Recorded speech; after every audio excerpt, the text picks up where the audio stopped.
사탄의 병기고에는 성도들을 무너뜨리기 위한 무기들이 많습니다. 그 가운데서도 가장 강력한 무기는 심리적인 무기입니다. 눈에 잘 보이지 않죠. 내 마음, 우리 마음에 두려움이나 의심, 분노, 걱정하는 것, 욕심, 열등감, 낮은 자존감, 그리고 죄책감 같은 것을 심어주는 것입니다. 그래서 우리 마음에 이러한 마음들로 공격을 해서 흠집이 나게 하는 것입니다. 계속해서 우리 마음을 갉아먹는 것이죠. 우리 마음의 약점을 이용해서 집요하게 괴롭히면서 내가 무너질 때까지 끌고 갑니다. 우리를 괴롭히는 무서운 심리적, 이러한 여러 가지 심리적 무기들 가운데 하나를 꼽는다면 낮은 자존감입니다. 낮은 자존감.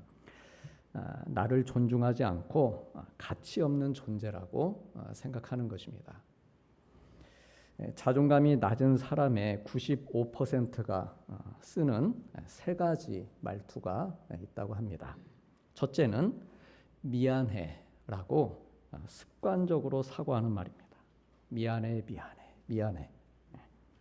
전혀 미안해 할 일이 아닌데도 습관적으로 미안해라고 하는 말을 달고 사는 것이죠. 평생 미안하다는 말 한 번도 안 하고 사는 사람도 물론. 예를 들면 좀 심한 경우에 식당에 같이 이제 식사를 하러 갔습니다. 식사를 하러 갔는데 상대방이 거기 있는 컵 좀 주실래요? 냅킨 좀 주실래요?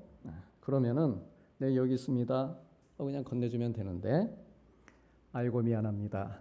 정말 미안합니다. 당신이 말하기 전에 제가 미리 알아서 챙겨드렸어야 하는 건데 미안합니다. 미안합니다. 다음부터는 이 사람에게 절대 컵 달라는 말을 못하죠. 이렇게 말하는 심리적 배경에는 나는 다른 사람들에게 도움이 안 되는 사람이다. 쓸모없는 사람이다. 또 쓸모없게 되었다. 라고 하는 생각이 깔려 있습니다. 자존감이 낮은 사람의 95%가 쓰는 두 번째 말은 자기에 대해서 부정적으로 표현하는 말입니다. 당신 참 멋진 사람입니다. 당신 좋은 사람인 것 같습니다. 칭찬받으면 저 하나도 안 착한데요. 저 하나도 안 이쁜데요. 칭찬이나 격려를 있는 그대로 받아들이질 못합니다. 그러니까 칭찬받고 격려받는 거에 익숙하지 못하는 것이죠. 자라오면서 어색한 겁니다. 자기를 부정적으로 비하하는 것이죠. 옷이 참 예쁘네요. 칭찬을 받으면 그렇게 봐주시니 참 고맙습니다. 이렇게 하면 되는데 자존감이 낮은 사람은 이런 말 들으면 이거 싸구려예요.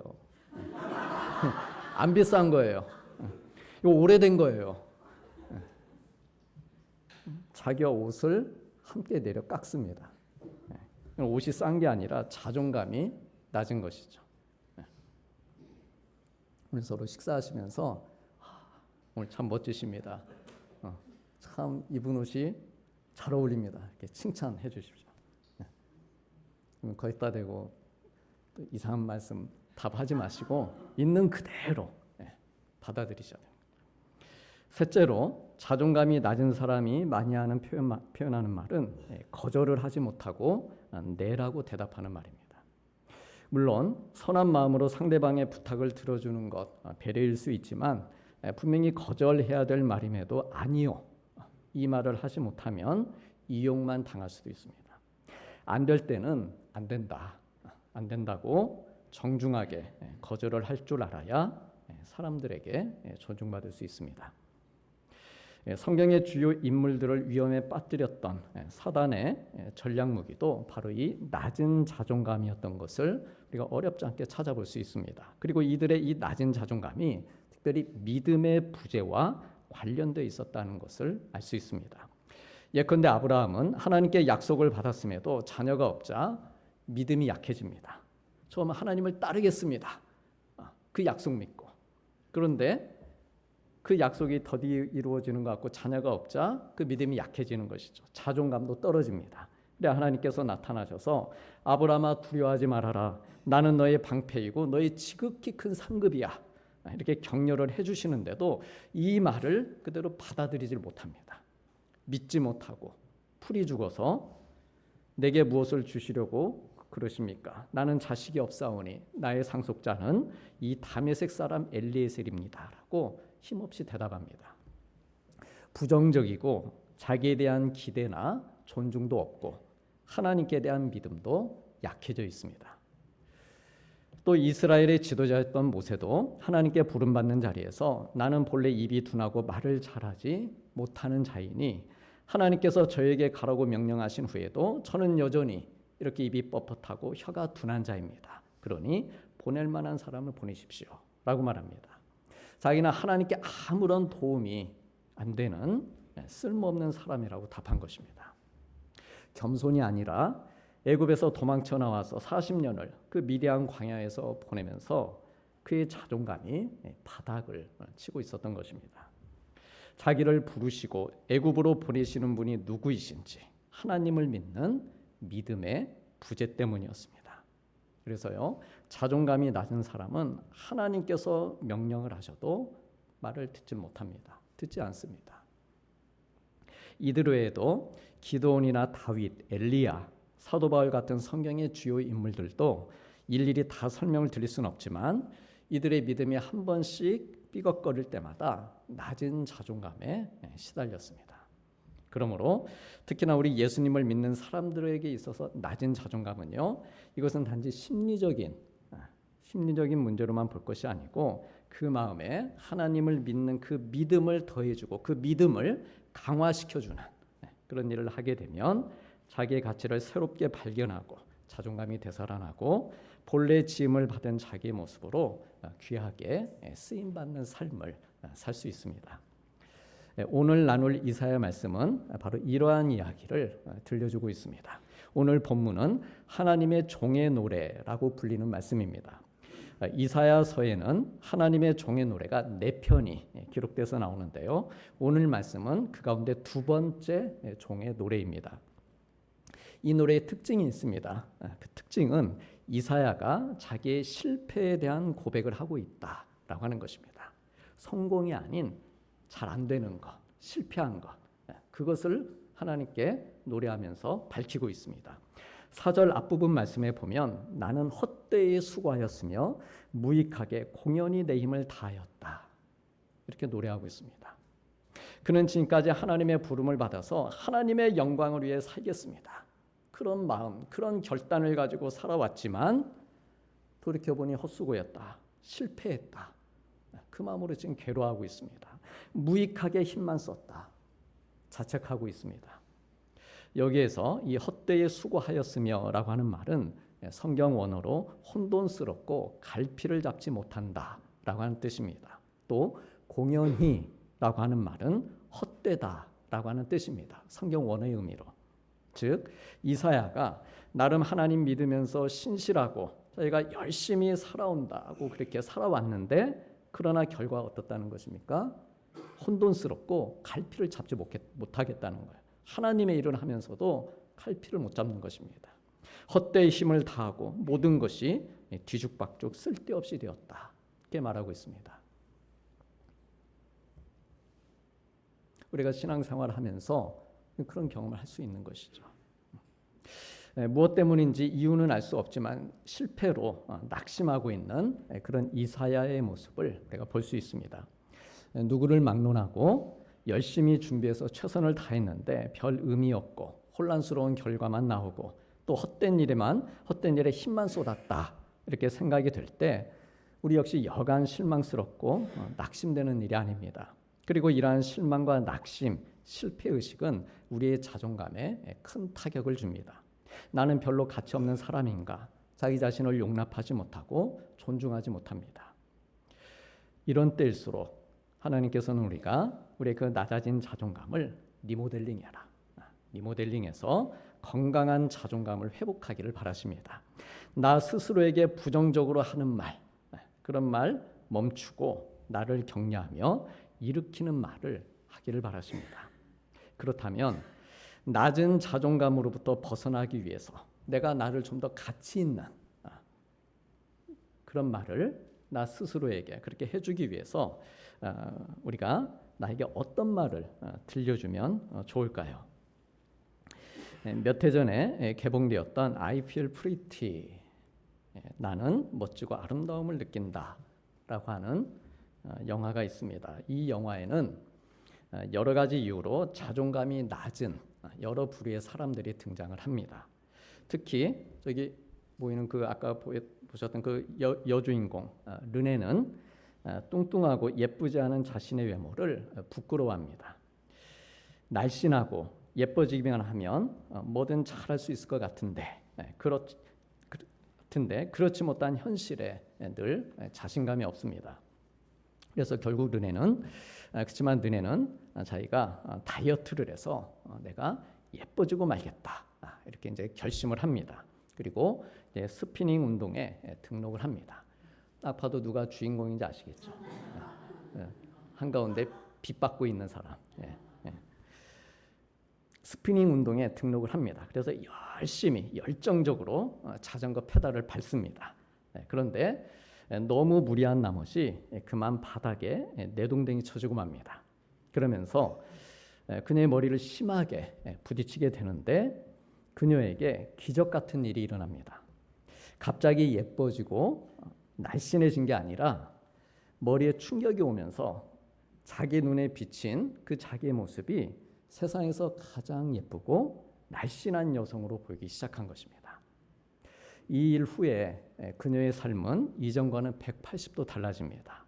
말투나 성격, 적극성, 밝은 얼굴 등등 그녀의 매력이 주변 사람들의 마음을 사로잡습니다.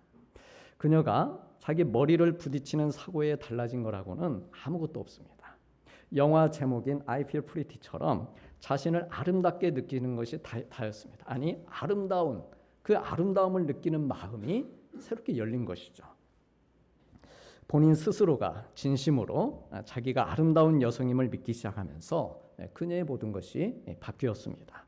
멋진 남성들이 그녀에게 반하고 대시를 해옵니다. 그리고 그녀의 여성 동료들까지 그녀의 매력에 흠뻑 빠져듭니다. 그런 그녀를 사랑하게 된 남성이 그녀에게 말합니다. 당신은 정말 멋진 자신감을 가지고 당신을 건강하게 사랑할 줄 아는 사람입니다. 자기다움을 잘 간직하고 표현하며 사는 당신을 사랑합니다. 라고 말합니다. 우리도 한번 나에 대해 표현을 해보시면 어떨까요? 한번 그렇게 나에게 들려주시죠. 나는 멋진 사람입니다. 나는 아름다운 사람입니다. 예배 드리기 전보다 훨씬 좋아지신 모습. 우리 서로 옆에 분에게도 축복하시겠습니다. 당신은 멋진 사람입니다. 당신은 아름다운 사람입니다. 하나님께서는 우리가 멋진 자신감, 나를 건강하게 사랑할 줄 아는 그런 사람들이 되기를 바라십니다. 민수기에 보면 출애굽을 한 이스라엘 백성들이 가나안을 정탐하기 위해 12명의 정탐꾼을 보냅니다. 그리고 그들이 돌아와서 보고를 하는데 여호수아와 갈렙을 제외한 10명이 부정적인 보고를 합니다. 가나안 사람들은 모두 신장이 장대하고 우리보다 강한 사람들이다. 그리고 우리가 스스로 보기에도 메뚜기와 같으니 그들이 보기에도 우리는 형편없이 보일 것이다 라고 말합니다. 이때는 이미 이스라엘이 출애굽한 지 1년이 넘은 때였습니다. 그러니까 그동안에 많은 일이 있었습니다. 애굽의 압제로부터 구원해 주신 하나님의 은혜, 하나님의 능력이 얼마나 크신가, 그 하나님의 능력을 경험했고 하나님께서 자기들을 얼마나 아끼시고 사랑하시고 또 보호하시는지를 경험하며 살고 있었습니다. 뜨거운 낮에는 구름 기둥으로 그늘을 만들어 주셨고 추운 밤이면 불기둥으로 그들의 온기가 되어 주시는 하나님이셨습니다. 왜요? 소중하니까. 또 목이 마를 때면 물을 공급해 주셨고 고기가 먹고 싶을 때에는 코에서 냄새가 날 정도로 메추라기를 내려주셨습니다. 왜냐하면 사랑하시기 때문에, 그들을 아끼시기 때문에, 그들을 소중히 여기셨기 때문에 그렇게 해주신 것입니다. 하나님의 말씀인 십계명, 율법을 가지고 있었습니다. 언제든지 그들이 그들 마음 안에서 하나님의 말씀을 묵상하며 살 수 있었습니다. 또 성막을 지은 후에 그 성막 위에 임하시는 하나님의 영광을 보았습니다. 그렇지만 그 오랫동안 그들을 붙잡고 있었던 그 노예, 그 종의 티는 벗어내지 못하고 있었다라고 하는 것이죠. 그들의 마음은 믿음과 동떨어진 채로 여전히 위축되어 있었습니다. 그리고 스스로를 나는 미운 물건이야, 그렇게 스스로를 비하하며 살고 있었습니다. 하나님의 보호하심, 하나님의 인도하심을 받고 있음에도 불구하고 자기다움을 잃어버리고 자신감도 없고 하나님의 자녀답게 살지 못했습니다. 오늘날 우리가 살고 있는 세상은 사람들로 하여금 나다운 모습으로 살아가는 것을 잊어버리게 합니다. 그리고 세상이 만들어 온 세상다운 모습으로 살게 하면서 그것을 자존심, 그리고 자존감, 성취감의 기준으로 만들어가고 있습니다. 세상다운 모습으로 살기 위해서는 커야 돼. 세상다운 모습으로 살기 위해서는 강해져야 돼. 멋지고 예뻐야 자존심과 자존감이 올라가고 많이 가지고 높아져야 그것이 성공하는 것이고 성취감을 얻는 것이야 라고 하는 이 기준이 하나님의 자녀들마저도 혼돈스럽고 갈피를 잡지 못하게 하는 것이죠. 자존감을 떨어뜨리고 그 기준에 맞지 않으면 하나님의 자녀답게 살지 못하게 하고 있습니다. 분명 하나님께서 주신 자기만의 존귀한 진짜 모습이 있는데 그 진짜 모습에는 관심이 없습니다. 드러내지도 않고 세상이 좋아하는 모습으로 살아갑니다. 세상이 정한 방식으로 그렇게 자신을 평가하기 시작하면서 그럴수록 자기를 사랑하지 못하고 자기를 의심합니다. 자기의 존재 자체까지 부정하기도 합니다. 그래 이렇게 세상이 만들어온 가짜 자기 모습에 빠져서 헤어나오질 못합니다. 멋지고 근사한 모습들을 발견하지 못한 채 자존감이 바닥을 칩니다. 심리학자들은 그렇게 말합니다. 우리 인간의 생애 주기로 볼 때 사람의 자존감이 가장 높을 때가 언제일까요? 내가 성공했을 때, 잘 됐을 때, 많이 가졌을 때 아닙니다. 그런 기준으로 바라보지 않습니다. 심리학자들. 사람의 자존감이 가장 높을 때는 어린 시절이라고 말합니다. 성공했습니까? 많이 가지고 있습니까? 그런 거 없습니다. 아주 어린 시절 우리의 자존감은 제법 그럴싸했다라고 말합니다. 적어도 유치원이나 초등학교에 가기 이전의 아이들은 자기의 외모나 실력에 크게 구애받지 않고 살아갑니다. 뭘 해도 우리 어른들의 따뜻한 관심, 인정을 받고 박수를 받으며 삽니다. 그 어린아이들의 자존감이 보호를 받으며 사는 것입니다. 부모들이 이렇게 보호를 해주는 것이죠. 박수 쳐주고 인정해주고 사랑한다. 그러면서 부모들이 자녀들의 그 자존감을 지켜주는 것입니다. 그런데 세상이 정한 모습을 기준으로 그렇게 자신을 평가하기 시작하면서 그리고 평가받기 시작하면서 자존감이 낮아지기 시작합니다. I.P.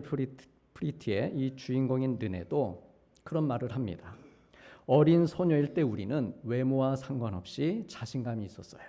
그런데 어느 순간 타인이 정한 규정을 믿으면서 자신을 의심하기 시작하죠. 결국 자신감과 자기를 존중하는 법을 잃어버리죠. 우리 사랑하는 성도님들, 처음 우리는 얼마나 멋지고 예쁜 모습이었을까요?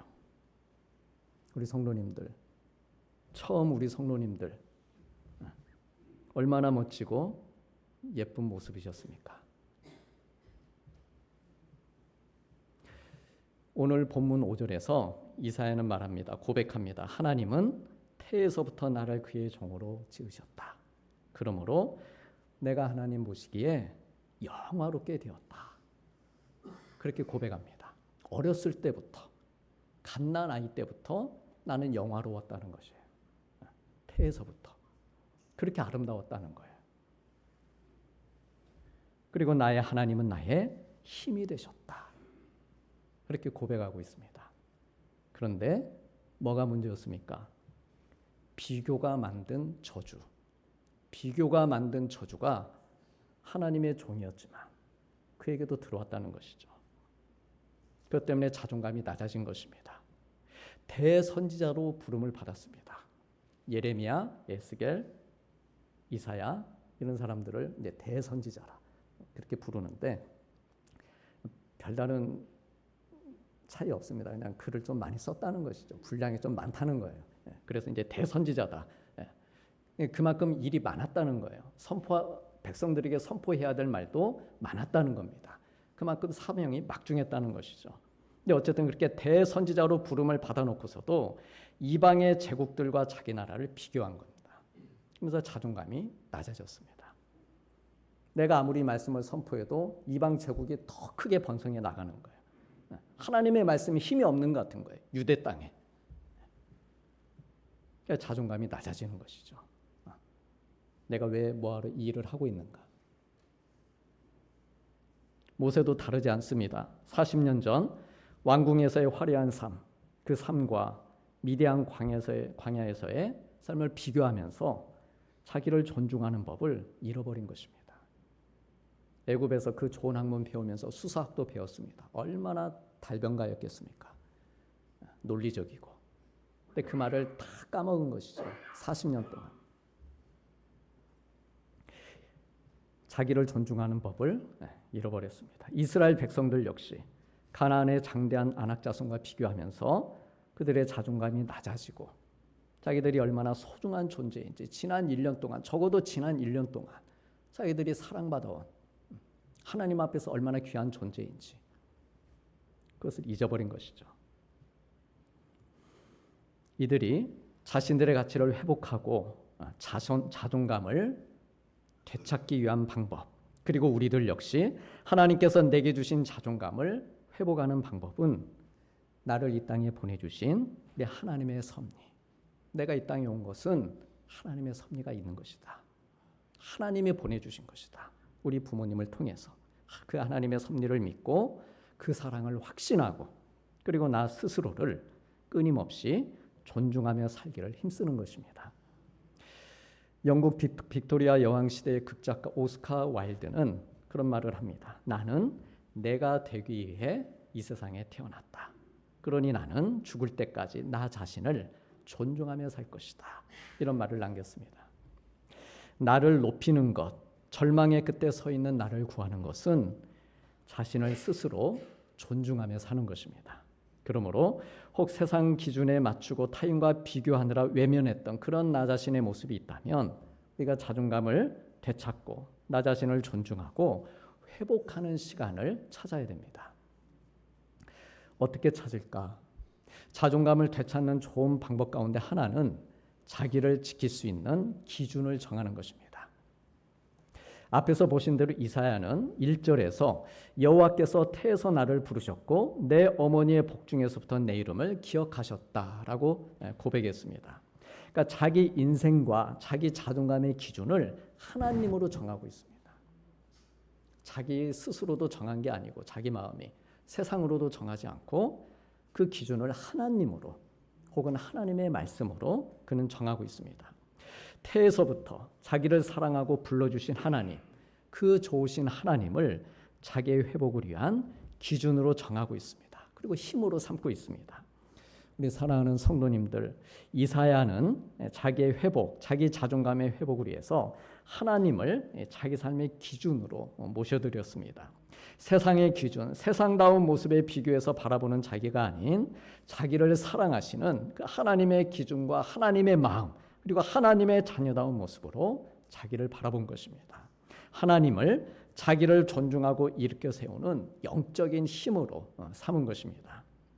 타인이 정한 기준은요, 그 기준으로 우리가 살게 되면은 우리는 평생 자신을 의심하고 불안해하고 비교하며 살 수밖에 없습니다.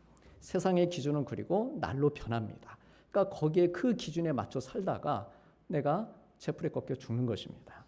내가 과연 잘하고 있는 게 맞는 건지, 저 사람은 저렇게 하고 있는데 나는 이렇게 해도 괜찮은 건지, 세상다움이 기준이 되어버리면 늘 흔들리고 자신이 없을 수밖에 없습니다. 그러나 우리 하나님을 기준으로 하나님의 자녀다움으로 살고자 하면 힘이 있고 확신이 있고 자신감이 생깁니다. 10명의 정탐꾼들이 아무리 부정적인 말을 해도 그리고 그들과 웅성거리고 또 원망하는 백성들을 조용히 하게 하고 우리가 능히 이기리니 가서 그 땅을 취하자라고 힘있고 담대하게 그렇게 확신 있게 우리가 살 수 있습니다. 60만 명이 10명의 편을 들어서 돌아서도 끄떡이 없는 것이죠. 불안해하지 않습니다. 자존감이 무너지지 않습니다. 그리고 그러면서 하나님께 더욱 존중을 받고 그 믿음을 인정받는 삶을 살 수 있습니다. 주님을 따르는 삶을 살 수 있습니다. 우리 사랑하는 성도님들, 하나님께서는 우리를 또 이사야처럼 태에서부터 불러주셨습니다. 나를 낳아주신 어머니의 복 중에서부터 지금 이 시간까지 내 이름을 우리 하나님은 기억하고 계십니다. 그러므로 때로 혹 세상다움과 비교하다가 내 마음이 힘들 때면 성도님들이 이 땅에, 이 세상에 처음 왔던 순간으로 가보시기 바랍니다. 그리고 믿음의 눈으로 하나님의 품 안에 있던 그때를 상상해보고 묵상하며 갓난아이였던 성도님을 마주하는 시간을 가지시길 바랍니다. 그리고 하나님의 자녀다움을 회복하시길 바랍니다. 어떻게 마주하는 시간을 갖습니까?